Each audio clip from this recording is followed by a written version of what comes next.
We are not alone. You are watching Contact TV with your hosts, Leslie Mitchell-Clark and Wes Roberts, exploring ufology, metaphysics, and beyond with the world's foremost experts. And a good afternoon, good evening, good morning to all of our wonderful listeners out there in Contact TV land. And we are thrilled to be here today because we are welcoming back one of our good friends and certainly one of the foremost, if not the foremost, ufology researcher, Grant. We're talking, of course, about Grant Cameron, the author of many, many books on a variety of ufology and metaphysically related subjects. And today we're going to be at least primarily focusing on what I have just said is my very favorite book of his amongst many, and it is The Portals and UFOs of Mount Shasta. There we are. And I'm a California girl, so I even have my own little Mount Shasta experience, which I will be pleased to tell you about. Yes, I would. And I have one that's not in the book, which is the most spectacular story I've ever heard in my life. And it happened 2 years ago at Mount Shasta after I wrote that book. And I can tell you that. Well, Okay. Why don't we start with that one, Leslie? Let's start with that. And Grant Cameron, welcome. Thank you so much for being here. Thank you, and yeah, let's just hear about. As you just said, this is a story now that did not appear in the book, but it's quite probative, I imagine. Okay, some of the people that are in the book started this whole thing. As you probably realize, this all started back for me in 2014, I guess it was. And I had an assistant, Katerina Castillo, who helped me edit my books. And she's a legal assistant in California. And she was helping me edit the books and put them on, self-publish them and stuff like that. And at one point she says to me, oh, are you going to come to Mount Shasta? We're going to go up on Mount Shasta and we're going to meditate. And I was like, I'm going, well, I'm really not too keen on. I got nothing against meditation. I got nothing against going to California, but I don't know if her. And she kept going, and I figured, well, she's helped me out, so I should go meditate on a mountain in Mount Shasta. So I agreed. I said, okay, Kat, we'll come down there. Desta and I will come down there, and we'll do this meditation thing. And I didn't even know what this group is about. This is the Mission Rama group. So this is this group that started 1974 in Peru, and there's about 25,000 of them around the world now. And they have like a CE5 contact protocol, but it's a little bit different than Stephen Greer's protocol. And they're in contact with these beings from the planet. Now the planet's going to escape me. But they're tall beings. They're about 9-10 feet tall. Apu, yeah. Yeah. So they got the long hair. It's like when you see the bad aliens, they all got bald, and the good aliens got the long hair. And so that's the way they look at them. Like it's a very sort of, if you realize the Latinos that are in that group, they're Roman Catholic, they're very spiritual, they're into spirituality and stuff like this. And so that sort of gets tied into it. And so they see them as good beings and living under Mount Shasta and all that. And I really know much about that, but I went there because I'd heard that they had opened 2 portals for in 2014, 2015. And both of them involved Paula Harris, who runs Starworks. And she was linking up with this group and interviewing them. And so they would invite her. And in 2014, they opened what they call a Zendra. So we call them portals, but they call them Zendras. And what their interpretation of what this is that you raise your vibration. So they spend the whole weekend, they do ohms and meditation and chants and stuff like that. And they're trying to raise the vibration, almost like if you take a look at a physical mediumship thing that was done in Toronto. If you remember the story of the Philip experiment in Toronto, where they created this ghost, and they were trying to do the meditation and they couldn't get it to go. And then someone said, well, you should do like they do in seances. Why don't you just sing 99 bottles of beer on the wall? And so they started singing, and all of a sudden the table started to move, and they go, holy cow. And they created this ghost, and this ghost would respond to what they're doing. So it was the idea you raise your vibration by singing, by doing all this sort of stuff. And that was their protocol. And then the their interpretation was the beings would lower their vibration, they'd meet in the middle, and these beings would open what they called a Zendra. These two crafts would come over, and they would open this thing. It looked like a rainbow. There's different types, but sort of like a rainbow, and it was only about that wide across. And the idea was you could actually, when they opened this thing, this Zendra, you could actually walk in and be on another planet. And so they would talk about going on to Ganymede off of Jupiter, and they'd walk right on there. And so in 2014, it was Ricardo Gonzalez, who was one of there's a bunch of leaders who have groups. So he opened this Zendra, and Paula described the whole case, how they went into this thing. They take 7 people at a time.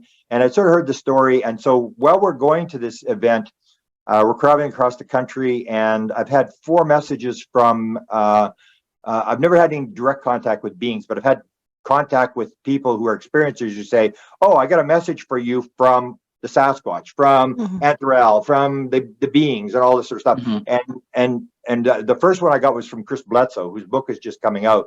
And that led to a book on music. And so when this happened, going to Mount Shasta, I'm going across the desert with Desta. We're heading for Reno. We're going to stop there for the night. All of a sudden the phone rings, and it's Katerina on the phone, and she says, oh, I got a message here from Antarel, and this is the being that is supposedly going to be at that thing. And he wants Grant to know that there's going to be a program sighting Saturday night. So they have this thing where the odd time they'll open a Zendra, not all the time, it's kind of rare, but they'll have these program sightings. So they'll say exactly when the sighting takes place and exactly where it's going to be. So it was on the sand flats at Mount Shasta, up about 4,000 feet, if you're familiar with it. It's an open area. There's no trees, but there's trees all around. And so when I heard that, I had already had the message from Chris. So I said to Desta, I said, get exactly what's the message? Because they wanted me to put it on Facebook. I said, I need to make sure I get exactly what did Antarel say? What's the exact message? And so when I was going there, I posted and I said, oh, I got this thing. There's going to be a program sighting. And I thought, wow, they're going to open the Zendra, and I'm going to go and see an alien, and it's going to be like, wow. And I really didn't want. I thought, well, maybe I can send Katerina in, or I'm not really that keen on seeing stuff, because I saw stuff in '75, and once I saw it, I didn't really care. I wasn't into the show anymore. I didn't want to see any UFOs anymore. I was more interested in finding out what was going on. But so we got there. And I started doing the fasting thing, because they do this fasting thing for 3 days. I figured, okay, if this is going to be the game, I'll play the game. And so I fasted for 3 days, and we went there. And the program sighting was at 9:33. There was a psychologist who graduated a PhD from Columbia, who actually contacted me and said that she got it on Thursday. It would be 9:33. And then Ricardo actually got 9:33 as well. I remember we were sitting there. It was 9 o'clock. I didn't know the time, but we were waiting, and I saw Ricardo's looking at his watch, and he's looking up, and I was like, they're waiting. And all of a sudden I'm sitting there in this chair, and then all of a sudden there's this flash above my head. Like, they call it like the light bulbs, just flash. And I look up, and then people are starting to get excited, and it goes, flashes again, and it starts this flashing thing. And then it was right above me. I'm thinking, this is kind of weird. It looks like it's right above me. And I'm going, can't be above me. It's got to be above the group. And, my ego's getting carried away or whatever. But I was sitting in my chair, and I thought I was going to flip the chair over, because I was looking straight up at this thing. And then I put my head down because I was getting tired. And then the big flash came in. They were doing cheering, that people are clapping and cheering and whatever. So it flashed about 7 or 8 times. And then it was, it sort of ended. And then Ricardo starts getting this message. He's sitting, and it's in the dark, and his wife's got the cell phone, and she's lighting up this little black book he's got, and he's opening it, and he's doing this automatic writing. He's going like a house on fire. And I said to Desta, why didn't I bring my camera? Man, I'm going to film this as he's taking this message from the beings. And then he's going sort of sideways on the page. Then he's going straight up and down. He's writing, and he's going up and down the page like this. And I'm saying, he's writing sideways. She says, no, it's just the way he's holding the book. I said, no, he's writing sideways. And so then he read the message from the 2 beings, and Grant doesn't need to see. He doesn't, that's not his thing. And that's true. But then I'm thinking to myself, and then they said, so what do you think? And I'm going, it was okay. It was pretty good. But I'm thinking to myself in my head, I'm going, that's the best you could do? A couple of flashes? Man, if you'd seen what I saw in '75, that was a total waste of time. But then when I found out it was 9:33, that they both had gotten this thing, because she said to Ricardo, as it was happening, she said, Ricardo, look at your watch, look at your watch. And it was like 9:33. They had it to the minute. So I got very impressed, even though the sighting wasn't very big. I got very impressed with these people that they were doing something. They were tapped into something. They were able to do this.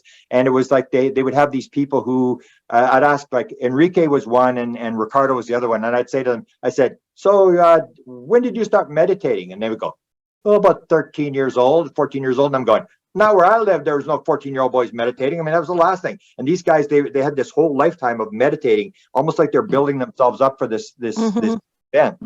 And so and then I said to Paula, I said, hey, let's where did that event take place? Where did that portal open up? She said, oh, it's right over there. I said, really? Can we go over there? She said, yeah, okay. And so we go over there and she's describing the whole thing and I'm filming and she's saying he's like right there and it's like maybe 20 yards away and this tree, this straight tree, and I'm getting all this and trying to get the information, who was standing where, all the people, and they were inside this, they were brought inside this Zendra, and it sort of opened up. It was like sparklies in the air, and it was lit up. The tree was lit up. And he was standing there. He was 10 feet tall. He had the long hair. They said he looked like Phelps, the swimmer, huge muscles, very tight outfit on.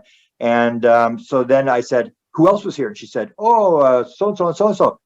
And they're all here today. I said, they're all here? Let's go interview them. So Paula gets them all, and they're all like scattering. They know what's happening, like they don't want to go on camera, and they're all these Latino, just ordinary people. No, I don't want to go on camera, And then I interviewed most of these people who were inside the Zendra, and I would say, what did you see? And they would describe the same thing. He was 10 feet tall and he looked like he was muscular and all this kind of stuff. But they all had separate events. So each of them there were 7 people in there, and they all had different things. Like Paula was hearing this weird language in her head and she couldn't figure out what it was. And they said it was because she was so upset. She was all wound up and this was coming garbled, and somebody else was getting some message about something in their life or something. And it was like the being was dealing with these 7 people all separately at the same time. So I interviewed these people and I thought, this is really cool. I mean, this is wild. And then in 2015, there was a second one, and it was basically the same people. In fact, there was the one guy. I said to him, I said, so you saw Terrell? Yeah. So what did he look like? Yeah, he always looks the same. And I said, why? How many times have you seen him?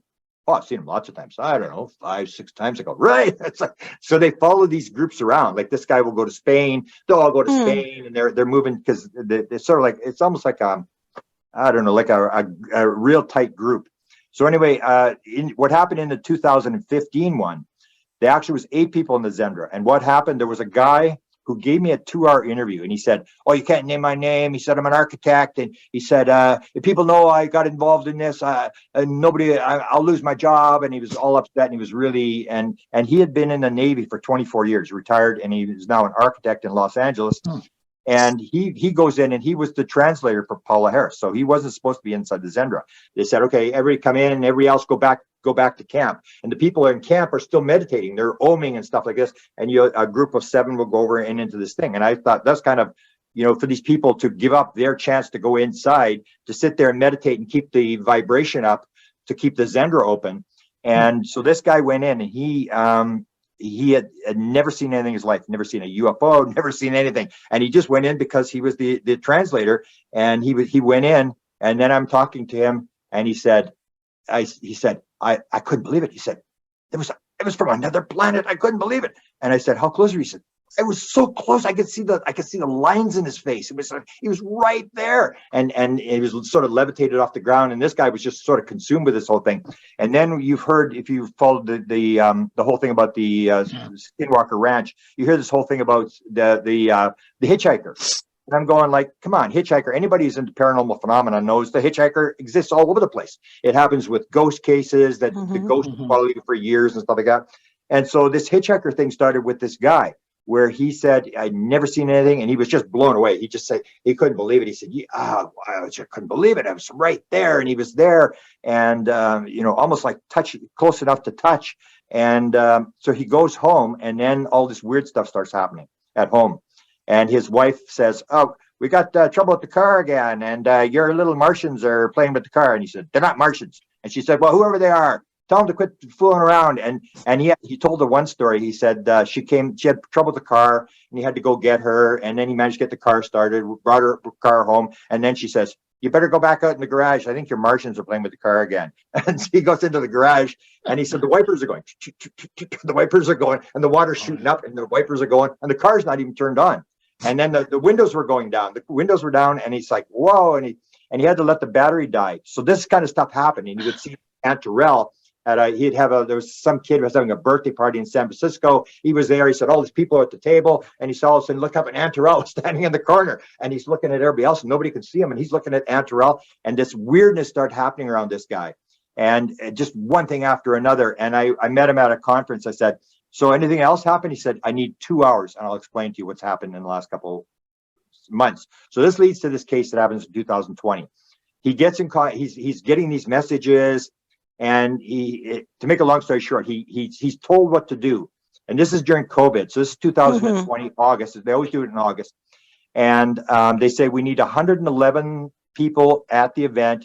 And Adama, who's another being, again, very beautiful, wearing the sort of the robe, and to get the long hair, and very gorgeous looking guy. Adama will show up. So it's not Aunt Terrell. This time it's going to be Adama.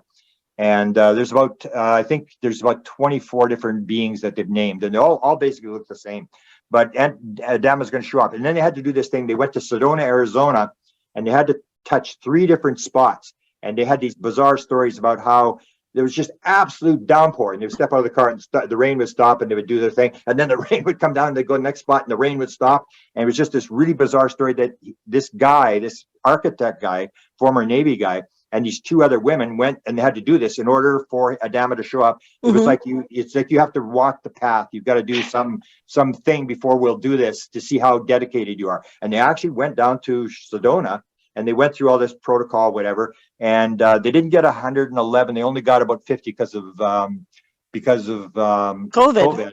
Yeah. And then what happened was they had most of these are Latino. Almost nobody speaks English. I think when I was there, was maybe 1 or 2 people. They had somebody was translating for us. And it was like Katarina was translating. It was a total waste of time, because she'd be sitting there and can you tell us what she's saying? So her in rapture of watching what the person's saying and forgetting to translate. And so they had about 40 people. And then the first event that happened was they have this on film.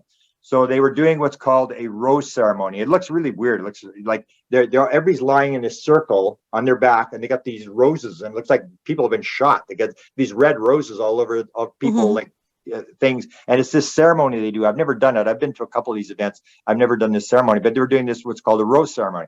And they're lying there, and then the one girl has the camera, and she says to Adama, "Can I tape?" And she gets the impression, yeah, you can tape. So what she does, they're lying in this circle, and she pans the camera over, and she goes like this across, and then back again like this, and then the camera stops. Then later on, I had 2 friends that were there, and the one guy from Chicago actually sees the film, and they say, "Hey, look at this!" And it's a lens flare. There's no doubt it's a lens flare, because they go, the sun is coming right through the trees, and there's this sort of a blue thing shows up. And they said, "No, it's a lens flare, but what's this?" And as they start to pan, there's the trees. So it's a sand flat, so it's all sandy. There's nothing there, but then there's a row of trees along the outside edge. And as they go along, it looks like somebody in a robe, a white robe. You can't see the face or anything, but it's in between these trees, and it's there. And then it pans across, and then it comes back. As it comes back, the being has moved to the next tree, and in front of this tree, almost like a portal, there's a sort of a block. If you blow it up, but it gets trouble when you blow it up that much. It looks like a block, like a thing in front of the tree. There's definitely something in front of the tree, and the being is now casting a shadow on the trees in behind it. So the first one doesn't have a shadow. The second one, which is only 30 seconds later, the thing is moved to the side of the tree, and this shadow is on this trees. So that was the first part. So that happens in the afternoon. Then the most bizarre part happens, and I've actually just recovered the video. We actually interviewed 3 of the 9 witnesses that were involved, and I thought we'd lost it, but I just found it the other day. I've got about an hour and 20 minutes of conversations with these people, and nobody wanted to talk. They said, "Oh no, this is it's sort of like a religious thing. We don't want to talk about what happened and all this kind of stuff." And then finally they got the agreement. There's a girl from Mexico City and 2 people from San Francisco who had agreed to talk to us. So we did this interview with them. By the time the interview was over, they're all fighting to talk. It was like, they're sort of like it almost happens with experiences that once they tell their experience, they go from hiding in the closet where the clothes are supposed to be, to messiahs, and they want to tell everybody what's going on. Yeah, yeah. And that's what happened. So they're talking, and so here's what happens: it's 2 o'clock in the morning, and they're having a birthday party, and they're out in the middle of this sand flat. Now, again, you got to remember at Mount Shasta, when you're up at 4,000 feet and there's nothing there. I mean, you cannot see your hand in front of your face. It is that dark, and there's all these holes, like there's spot ball marks and stuff in the ground. And it's very dangerous to try to, unless you've got a light, to go across this sand flat. So they're sitting there in a circle, 2 o'clock in the morning, and all of a sudden the one girl who's intuitive out of Mexico City said, "They're here, they're here." And then the people say, "How do you know?" "We don't see anything." "No, they're here, they're here." And then she goes, "Oh, look over there." She points to this light. Almost the same thing happened in 2015, where they point to this light, and then somebody says, "It's just a campsite. Someone's got their camp light on." "No, it's a campsite. It's nothing." It's just, "No, that's them. I know it's them. They're saying they want us to come over there." And then the people say, "We're not going over there. It's dark. Somebody's gonna get injured. There's no way we can walk in the middle of the night and across this field." And then so the girl, I guess intuitively, gives this message back to them, said, "We don't want to come over there. It's too dangerous." And then she gets this message and says, "Okay, we'll come to you." And what these people described, and remember, we got 3 of the 9 people. We've got them on tape telling the story. And they said it was like a herd of buffaloes, of bison or elephants. Boom, boom, boom, boom, boom, boom. This noise, whatever's coming across. And they're sitting there, and they said all of a sudden they're levitated into the air. 9 people. They're levitated into the air. And then, so they didn't know what to do. They were just freaking out. They all grabbed each other's hands, and they started to do this oming thing. So they're oming. And then they described this, the one person said, "And it was really weird. When we did that, it sounded like we were underwater." And as soon as they said that, I said, "Oh, they're in a Zendra." Because I had a 747 airline pilot. I've talked to lots of people who've been in Zendras, and they all tell the same story. When you get in one of these things, you're sort of bent over, like the gravity doesn't work. You're sort of on an angle. And the other thing is that when you're inside a Zendra, when you talk, it sounds like you're underwater. So then the person said, "It was really weird. We were oming, but it sounded like we were underwater." And I'm going, "I didn't say it, but I knew that you're inside a Zendra." So they're levitated in the air. They're holding hands, and they're oming because they don't know what to do, and they're just petrified. And the being comes, Adama comes, and he's there, and I'm talking to them, and I said, "Well, what do they do?" "Well, they started oming too." So they're oming. So these beings are oming. The people are oming. They're levitated up into the air. And then I said to the one guy, the most shocking part, because I knew what Adama looked like, and I figured like Adama and 2 of his buddies or whatever, because that's usually the way it is. The guy will come and he'll have 2 smaller people beside him that aren't as tall as him that are in the group. So I said, "So how many people were with Adama?" And the guy says, I still remember to this day, this is the guy who didn't want to talk. He says, "There were as many beings as there was trees in the forest." I said, "There was that many beings?" He said, "There was that many beings." Wow. Miles of beings. And so these beings are there, and they're in the circle. And I just listened to part of the tape the other day, and I said, "So how long did it last?" And they said, "I don't know, could have 2 hours." It went on for 2 hours. I went, 2 hours? And then I said, "What do you do after that?" And then they said, "Well, when it ended, then we went back to the tent, but we were just petrified." And we went to the tent, and some of the people, so this would be like if it happened 4 o'clock in the morning, so the sun is about ready to come up again. And some of the people actually left immediately. They didn't even stay. They just as soon as it was light enough to pack their tent, they put it in their car and they took off. And the other people were inside their tent, and they said the beings were still walking around. They could see because there's light. There's a light inside the camp area. There's enough light that you can see when someone goes past your tent. And these beings, they could hear people walking around, and these beings were walking around. And that to me was the most bizarre when you've got it on tape. So then what happened was, as you got the book, and you know that I had some contact with the Central Intelligence Agency, Ron Pandolfi guy and his wife.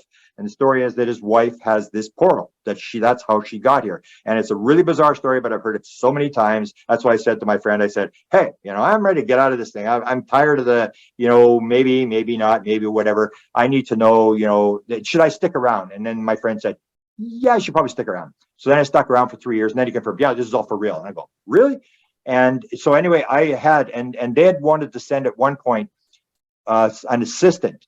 Ron Pandolfi had an assistant who was helping him, and he wanted to come, and he'd been through a portal in California in Napa Valley, and he was describing to me what the portal was like, and they were going to send him on this thing and it fell through, whatever. And the people, the Mount Shasta people, these Mission Rama people, are just furious. The story went around, Grant's bringing the CIA, and there's that I got all these messages, you don't bring your CIA here, and I'm going like, okay, you know. And what happened was, when we got this story, I phoned up Ron Pandolfi's assistant and I said, hey, Kevin, we just had this story at Mount Shasta.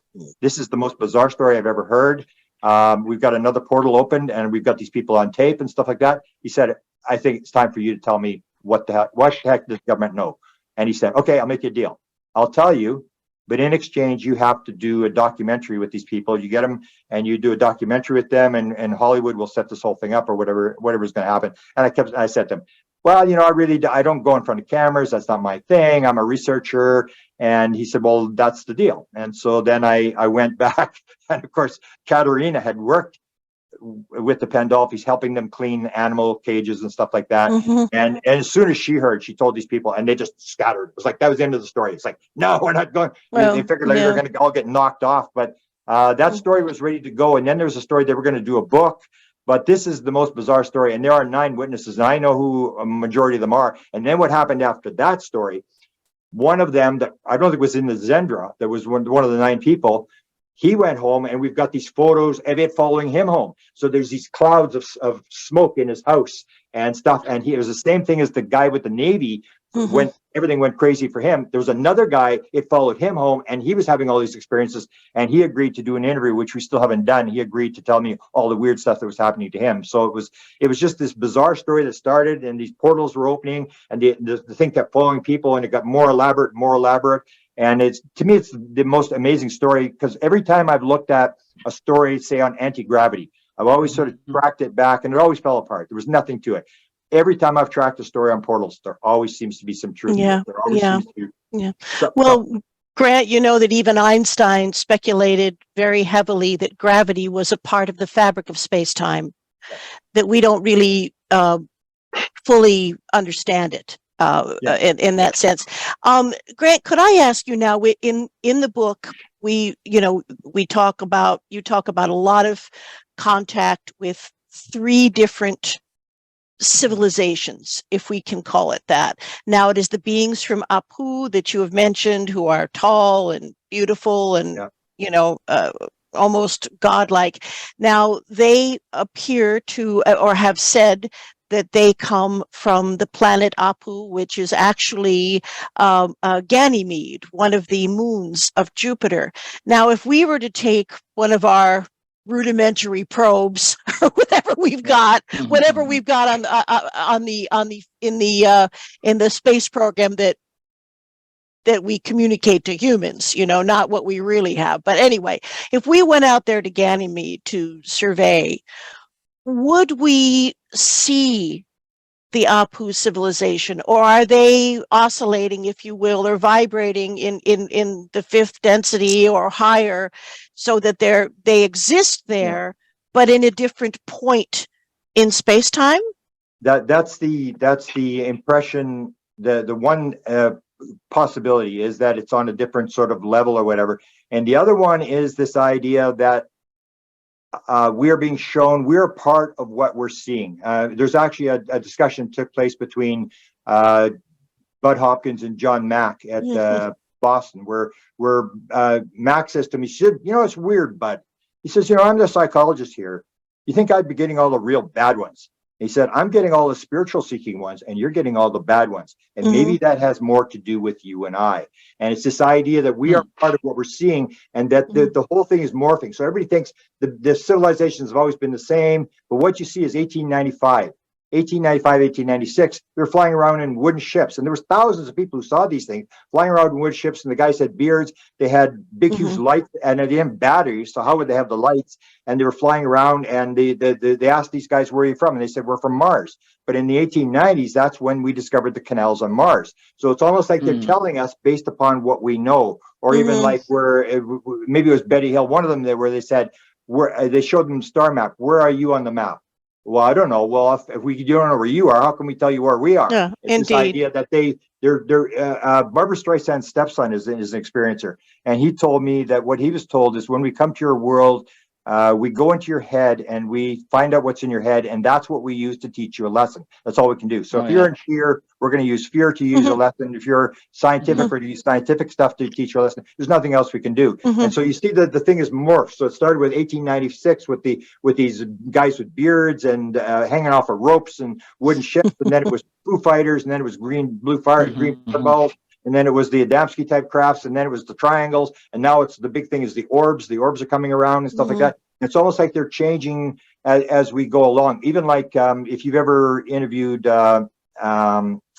Sherry Wild, her story where she's doing she's got the being Da, and everybody has a being. That's one thing I noticed, that everybody has a single being that seems to talk to them. There's lots of beings, but the one talks to them, and hers was called Da. So she does she really doesn't know too much about UFOs. So he forces her to do this book, and she doesn't want to do it. And he helps her do the book, and she does the book. And then she's got it with the publisher. And then the publisher says to her, "Hey, you said this thing was from, what was it? Andromeda?" And she said, "Yeah, it can't be from Andromeda. He's a gray. He's got to be from Zeta Reticuli." And then she said, "Really?" And he said, "Yeah. Ask him next time you see him." So she went to him, and she says to Doc, "So, who are you really? Are you actually an alien?" And he says, "No, not really." And then she says, "Well, who are you?" And then he basically has this thing that we take on a suit. "Well, why do you come as this ugly looking gray thing?" And he said, "Ugly looking gray thing? Have you looked in the mirror?" And then they had this discussion about the fact that the gray body was the easiest to form. And it's almost like they're forming, and as we go along, so we start with, first of all, we say they're from Mars and Venus in the 1950s. And then suddenly we learn about other planets. Like suddenly they're from Zeta Reticuli in the 1960s. And then we realize there's multi-dimensions. And then you say, well, we're from Pleiades, but we're on the 8th dimension. We're on the 12th dimension. And it's almost like they're giving us what we are, because it's way beyond anything that we can actually understand what they're doing. Or the idea that Yossi Ronan, an experiencer out of Israel, said when they came to him, he had green beings. I mean, it's like every being is always different, green beings. And they said, when you come into your world, we take on a body, and we don't need a body, but we take on a body in order to come into the world. You can do the same thing again. You just don't realize. So there's that aspect that they're changing as they're just telling us what we want to, that's not important where they're from, or they're just trying to sort of get us to the next stage. They're trying to teach us other things. And the other thing is that the beings, now I've lost my train of thought. The beings are, it's all one thing. So we are them, they are us, and it's all this there's like a lot of them. I asked the one beings from England. There was 2 women who were channeling this being. And they said, "Oh, they want an interview with you." I said, "Really?" So I go, and so I asked them a question. I said, "So are you actually extraterrestrial?" And they said, "Oh, would you like us to be extraterrestrials? If you would like us to be extraterrestrials, we can do that. We can even take you to our planet. But no, we've always been here, and you're the visitor." And I went, "Whoa!" And you hear this all the time. We've always been here. The idea that there may only be one thing. There's one place in time and space. That there's no time and space. It's all here. Or when I did this book on the 36 people who've flown the craft, and they all basically said the same thing, where they would go on the craft. They'd have people behind them. They didn't know who was behind them. And it was with humans, and they were getting instructions from behind them, and they put their hand on a panel, they put their hand on a ball, and then the being would say to them, "It is within you. You have to imagine, where do you want to go? It is within you." And that leads to the whole thing where in the New Testament it says the kingdom of God is within you. The Sufi expression, you see yourself as a puny form when within you is the entire universe. And this idea of remote viewing, when you do remote viewing, you're not flying off to some planet or something. You go, "Oh, I'm at the target." It's inside you. It's like everything is the idea that everything may be inside you. So that may be the other option as to where they're from. And I just think it gets more complex. That the deeper I've looked at this thing, the more complex it gets, especially when you start getting people flying crafts, or the idea where the craft, we sort of assume that, it's a crash, and the people will describe, they go into a hangar, and they're brought in there to film the panels, and they go inside the thing, and the guy said it was like about 30 feet across, hanging from this cable in a netting. And then he went inside. He said you could have taken a football and thrown it as hard as you could against any wall and not hit a wall. It was like the size of a stadium inside of it. And that's what Hal Puthoff says. I'd like to know, how can the craft be bigger on the inside than it is outside?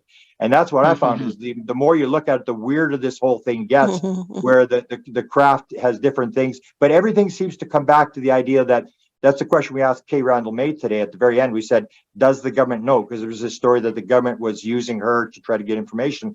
Does the government know this consciousness thing, this aspect that it's more than just a physical experience? And she said, yeah, they know. And I went, whoa, it's like just sort of that admission. And I actually dealt with the one guy, and I think he's in the book. His name, they call him Tyler D. He's in American Cosmic.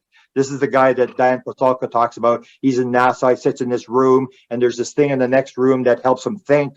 And you're going like, wow, it's like this bizarre thing. He's an engineer there. And this is the guy that when I was doing the download book, I talked to him in person in 2013. And he said, I was asking him, he said, what happened with that download? When you got that download, he got an invention, it was a medical invention, which the company that they sold with the invention, I don't know how much of the company the invention was, but sold for $100 million on NASDAQ. So this guy has 40 patents, and he claims that he gets them from the beings, that he sleeps for 8 hours, he gets up, he goes back to sleep for an hour, then he gets up and he gets his glass of water, he sits in the sunshine in Florida and he drinks this water, and they start talking to him, and he gets these inventions. When it's 2013, I met him at a cabin in Pennsylvania. And this is where I say that when you start looking, all this stuff starts to link up when it comes to the portals. So he shows me this photograph, this painting. He says, what do you think of this? He shows me a cell phone. I go, I don't know. It's like these two guys are flying through space, and they're in pajamas. Look like they're in pajamas. One guy's older than the other guy. There's no signature on the painting or whatever. And I said, I don't know. I have no idea. And then he shows me another one with all these balls and this painting, where these balls are big balls, small, as if all the balls are going down this tunnel into this tunnel. And I go, I don't know. And then he shows me a third one. And then I'm going, I don't know what I don't know what you're getting at here. I don't know anything about this. And he says, you know where that is? And I said, no, where is it? He said, that's the Hughes Aircraft Building in Los Angeles. I said, I still don't know what you're talking about. I have no idea what you're talking about. And then he says, oh, that's where the jump room was. And I went, what? That's where the jump room was? Oh, yeah. And he said, yeah, that's where the jump room was. The whole story about them using Barack Obama and all this stuff. I thought, this is a total nonsense case. And then I'm sitting there, it was. And then he shows me this car on the parkade, up on the upper floor of the parkade. And he says, there's a postcard in the back seat. Can you see the postcard? I'm looking. Yeah, I can see it. And he said, it's talking to some guy, and he's talking to his girlfriend. And he says, I wish I could travel through time and space to be with you. And I said, that's what it said on the postcard? He said, that's what it said on the postcard. And I'm going, really? And he said, I said, I'm going to LAX, and it's on 999 Sepulveda Avenue. I said, I'm going there. I'm going to film this thing. He said, well, watch out. There's a security guard. So then I went there, and it was actually a couple of years later. I'm thinking to myself, I'm going, why did he show me those photographs? Like, why was he there? And I'm starting to think, maybe this story's true. I mean, why would he be there, and why would he show me this stuff? And that's what I found with the portal thing. Every time I got somebody who seemed to know something, they would even, like Ron Pandolfi in one message where somebody's asking me, and he said, in a message, email message, it said, yeah, my wife's got one of those time machines. And I went, what? It's like, and then you start to realize that this may be real. That is, Ron Pandolfi's wife even had it's on it's on YouTube. It's a thing on portals. She actually held a conference on portals, and people were asking all these questions. And she asked this one guy who supposedly is the controller of the portal. I think this is all in the book, where this guy's name is John Sillison. He went to school with Ron Pandolfi in California, and they were sitting there, and they asked John. They said, John, there's these things called actuators, and you hear these stories. And I heard 2 actuator stories, and this is the second one, that John had gone to Puerto Rico or one of those places off the coast, and he put his hand inside the portal, and he grabbed this actuator and taken it out. So she said, John, we got a question here from the audience. Were the actuators theirs, or were they ours? But halfway through the question, he said, were they theirs? And he said, yes. And she said, or were they ours? And she didn't hear his answer. She said, well, John, are you still there? You didn't get the question? And he said, no, I answered the question already. And the thing was, he was saying, yeah, this thing's for real. The next morning, Ron Pandolfi's wife put a thing on the YouTube, and she said, does anybody know what John said that was significant last night? And I said, yeah. He said the actuators were for real. And she said, good, because she picked this up.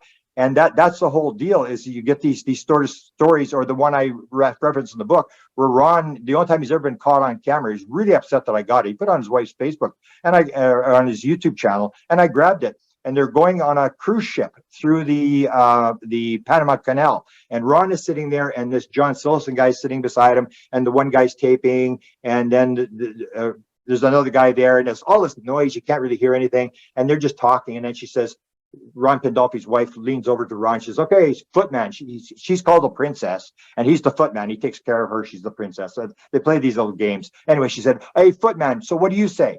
And he said, he looks in the camera and he says, people have always wondered what it's like to go into the next world.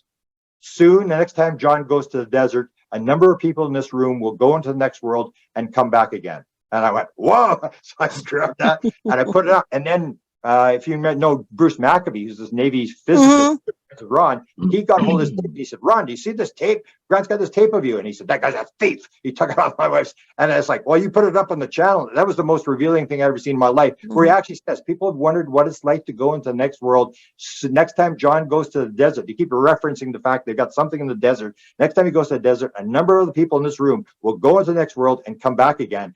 And I know the daughter was talking about this. She was like 7 years old or 6 years old, that she'd been on the other side, and she turns into some sort of animal when she's on the other side. And it was just like, it's just the weirdest story, but it seems to have this ring of truth that has now sort of been confirmed to me, that the government does understand this consciousness thing, which goes back right to 1950, the Canadian government memo, where the Canadian government is getting information from the Americans. And they said, we were told by the American official, flying saucers exist. It's the most highly classified subject in the United States. It's of tremendous significance to the Americans. There's a small group headed by Dr. Vannevar Bush. We're trying to figure out how it works. And we were also told by American officials that other things might be associated with the flying saucers, such as mental phenomena. The Americans aren't doing very well, because they said if we're working on it, they're willing to exchange credentials. How did they know in 1950 already that mental phenomena was involved? Because the first aliens were not until Adamski in 1952 when they dropped the hydrogen bomb.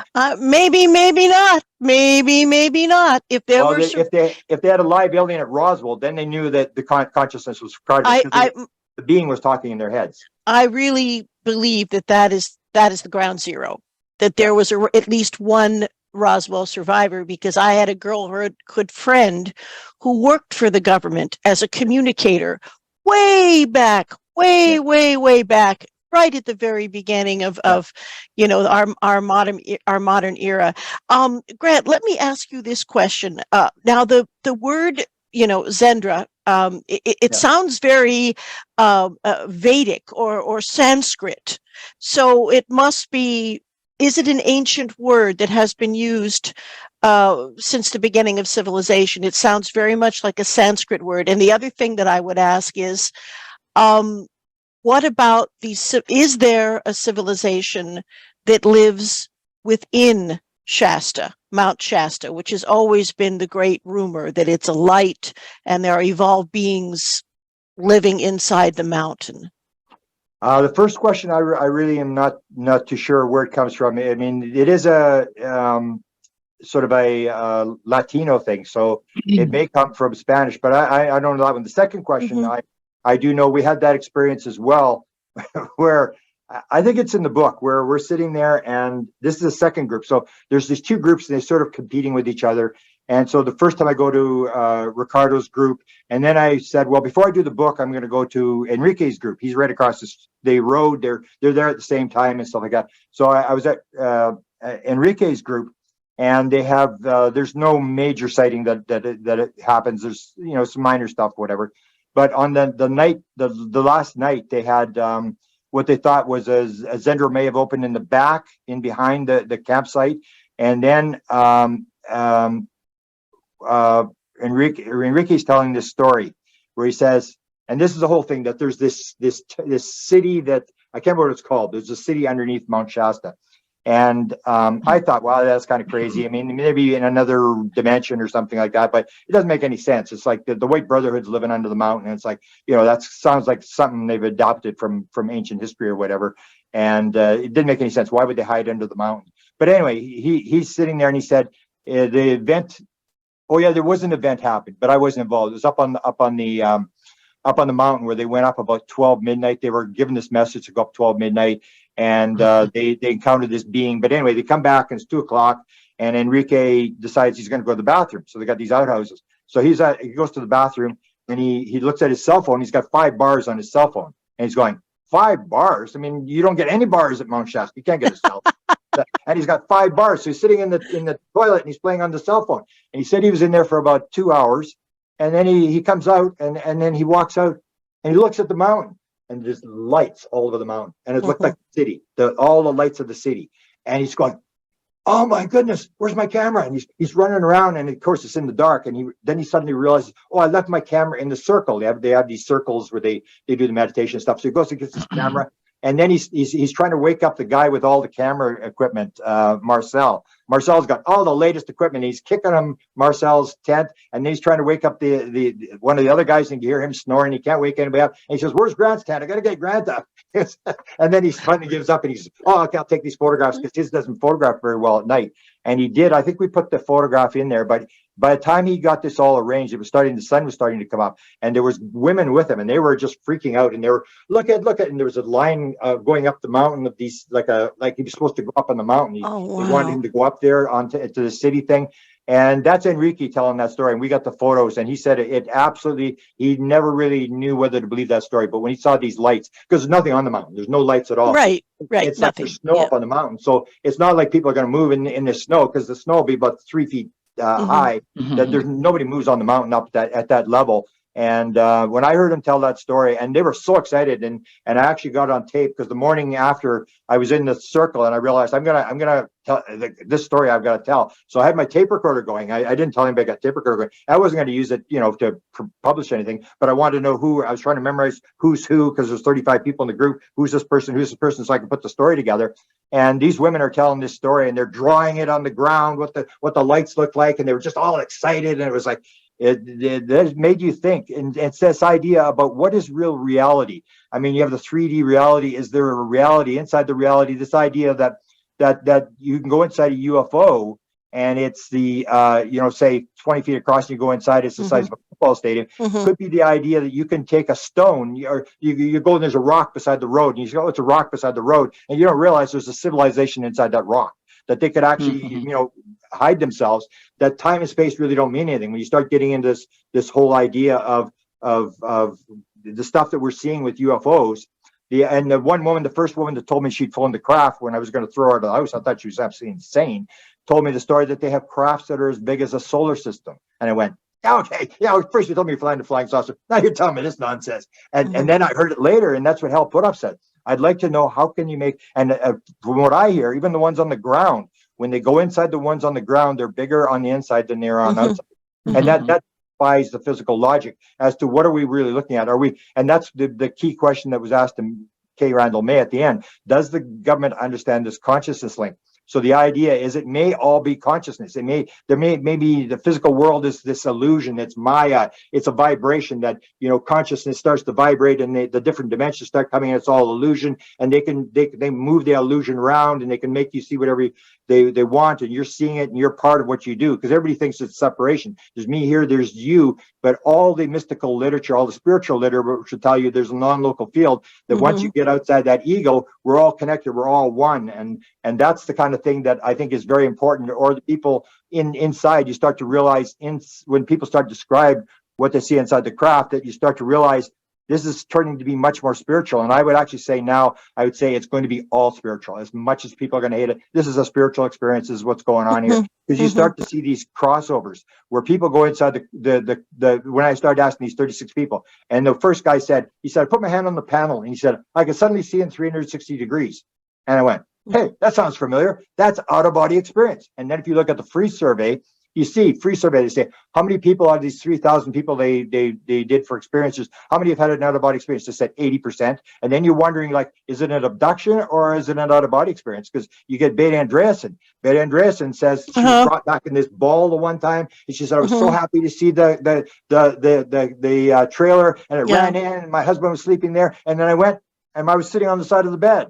So I got into my body, and I went back to sleep. Or I had Ron Johnson, who is a very strict Mormon guy, who they asked him, where would you like to go? He said, I'd like to see the Milky Way from a distance. And they said, hang on, it'll take 1 second. He said, in 1 second, he looked out the window and there was the Milky Way in the distance. If that's true, then we got some problems. But he also said that LB, who was his being, took him to the spirit world 3 times. And the first time it was sort of like a dark world. The second one, he was with his mother, but he couldn't see his mother. He could hear her. And the third one, he's with his mother and he's walking around. It's like a heaven type thing. And he said, there's this